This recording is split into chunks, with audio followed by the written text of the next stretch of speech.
started Good Books as a love letter to, one, all the authors that we grew up and are still growing up reading, but also to Black people.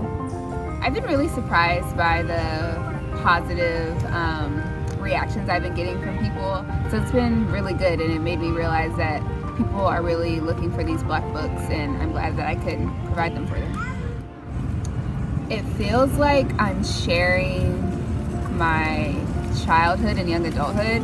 A lot of the books that we sold, I owned as a child, so it feels like we're in on this like really cool secret. I mean, when I was young, before I had the means to travel, they were kind of like the way I traveled. I read about kids, you know, in Nigeria or Jamaica, and it felt like I had been there. And then now that when I do travel, I'm like, oh yeah, I remember they talked about that in such and such book. I love sharing it with people. I'm always giving recommendations after I read something. So it's really like a social thing for me too.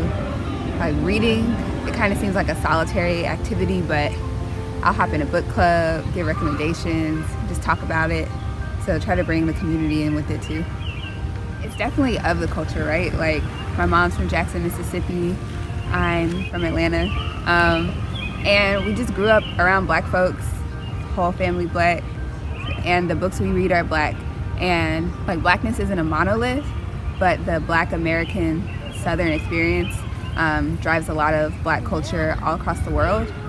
So we definitely want to share that.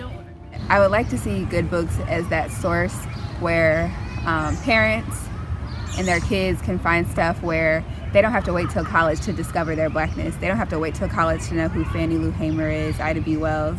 I want it just to be commonplace, like, yeah, of course I know who they are. And I know these other obscure people that you don't hear about in Black History Month too.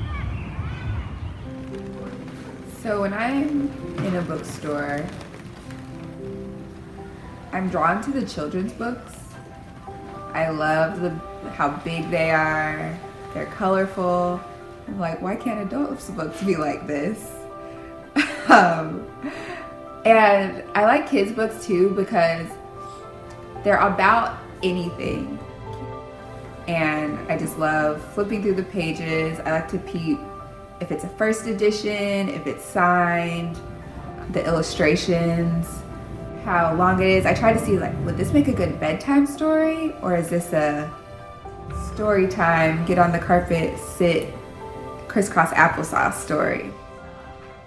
I also am a really visual person, so I'll look at the things that aren't books, like postcards of my favorite authors or just artwork that I like. And when I do eventually wander to the adult section, I'm looking at the newer books. The Source of Self-Regard by Toni Morrison. I think, oh, I wonder why she picked that pink cover. Or Michelle Obama sure is looking good in her Becoming cover. Things like that. And I just like that whole ambiance of the bookstore.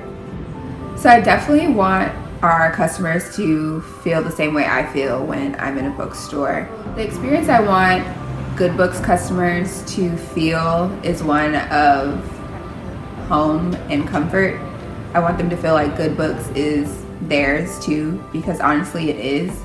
And one thing that we're doing differently is Good Books will be a mobile bookstore. So think of it as a food truck for books. We'll be all around the city and pulling up wherever we're wanted and needed.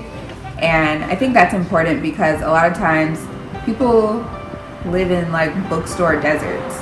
There's no bookstore around. And so to be in a place where everyone is happy and chatting about good Black books, reading, chilling, just enjoying them, I think will really change how Atlanta experience books. You can find Good Books on Instagram at goodbooksatl. That's GOODBOOKSATL. You can support us by purchasing over Instagram. We are raising $30,000 for a vehicle, vendor fees, and to expand our inventory. And we also do pop-up events. So when you do follow us and get your next favorite book off Instagram, be Be sure to be looking out for different events that we're doing in the city and coming out and supporting.